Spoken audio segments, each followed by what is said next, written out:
itself is a movement towards socialism and then also towards global government. So I think we should understand and the implications of socialism and the movement towards that, not as a progressive movement for in terms of development, and not as a liberal movement in the interest of the free will and the liberty of people, but a very regressive movement towards centralized planning, centralized control, total control, increase of government spending. And the more people expect from government, the more corruption there will be. So in a very corrupt country, also like Namibia, that's right below 5 out of 10 every year, except 1 year, I think 2 or 3 years since 1998, where we actually rated above 5 out of 10, where 10 is the extreme form of no corruption. It is the case that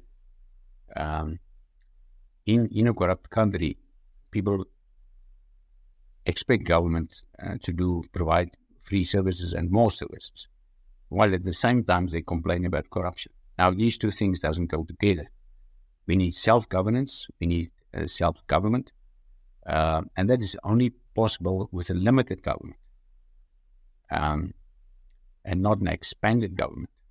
If you expand government, and if there are less and less checks and controls on the regulators that represent the interest of a government that compete with the private sector like NAMCOR, well, then you can expect more corruption.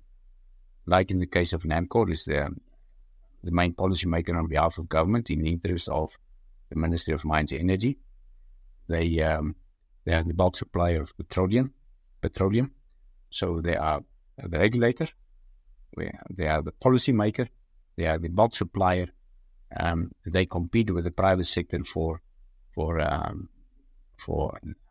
in terms of the selling of private filling station diesel and petrol, and there at the pump is about 1 or 2 cents always cheaper, because they can compete better with the private sector than the private sector itself, because they are subsidized by the government and bailed out by the government, and that's what happened. So in the case of NAMCOR, where NAMCOR is a regulator,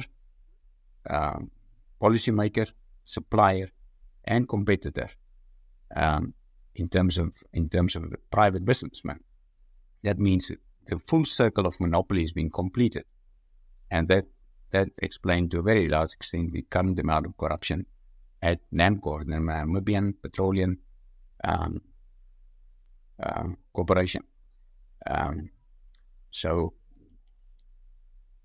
there needs to be checks and balances, and these 4 different powers, like the regulator, supplier, the competitor, and the policymaker, needs to be separated.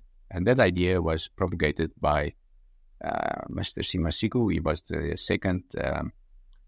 second permanent secretary, what's now called executive director of the Ministry of Mines and Energy, and I refer to that as the Simasiko Quartet.